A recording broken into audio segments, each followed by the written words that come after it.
এসএসসির নবম এবং দশমের যে নিয়োগ, সেই নিয়োগ সংক্রান্ত হলফনামা আজ পেশ করা হয়েছে কলকাতা হাইকোর্টের বিচারপতি দেবাংশু বসাক এবং বিচারপতি সাব্বার রশিদের ডিভিশন বেঞ্চে এই নবম দশমের নিয়োগ সংক্রান্ত এসএসসির হলফনামা পেশ করা হয়েছে।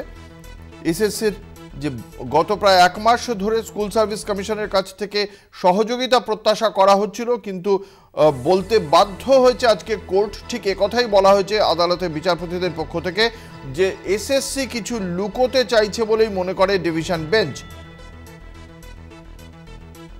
OMR sheet manipulation, group jumping এবং সুপারিশ ছাড়াই নিয়োগ পাওয়া, এসএসসির অবস্থান জানতে চেয়েছিল আদালত।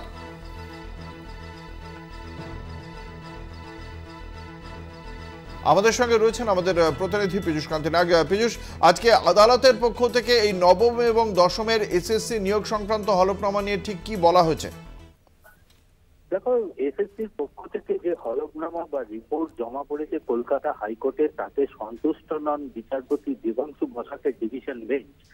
বিচারপতি পরিষ্কারভাবে জানিয়েছেন, মন্তব্য করেছেন আদালতের মধ্যে যে দীর্ঘ এক মাস ধরে এসএসসির কাছ থেকে তাদের অবস্থানের কথা জানতে চাওয়া হচ্ছে, কিন্তু এসএসসি পরিষ্কারভাবে তা বলছে না এবং যেটা হলফনামায় উল্লেখ রয়েছে তাতে এসএসসি কিছু লুকোবার চেষ্টা করছে এবং এসএসসি পরিষ্কারভাবে আদালতের এই লুকিয়ে তাদের নিয়োগ প্রক্রিয়ায় যে গলতি ছিল সেই বিষয়টি ধামাচাপা দেওয়ার চেষ্টা করছে।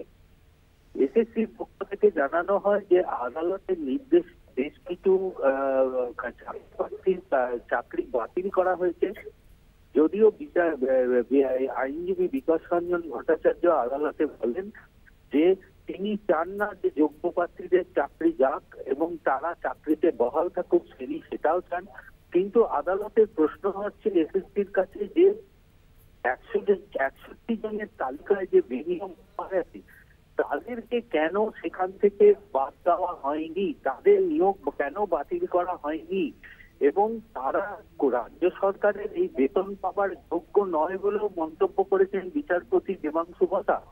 তিনি পরিষ্কারভাবে এসএসসির আইনজীবীর কাছে বলেছেন যে আদালতের কোনো নির্দেশ ছিল না, আদালতের কলকাতা হাইকোর্ট এবং সুপ্রিম কোর্টের কোনো স্থগিতাদেশ ছিল না, তা সত্ত্বেও কেন তাদের চাকরি বাতিল করা হয়নি।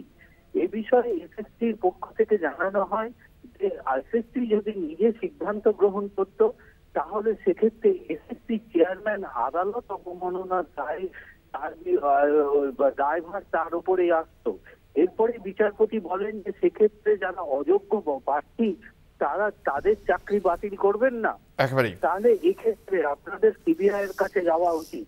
আগামী 20 ডিসেম্বর পরবর্তী শুনানি, ওই দিনকে এসএসসির এই rank jumping, OMR sheet manipulation এবং নিয়োগ প্রক্রিয়া এই সামগ্রিক বিষয় নিয়ে হলফনামা এবং রিপোর্টের মাধ্যমে আদালতকে জানাতে হবে তাদের অবস্থান।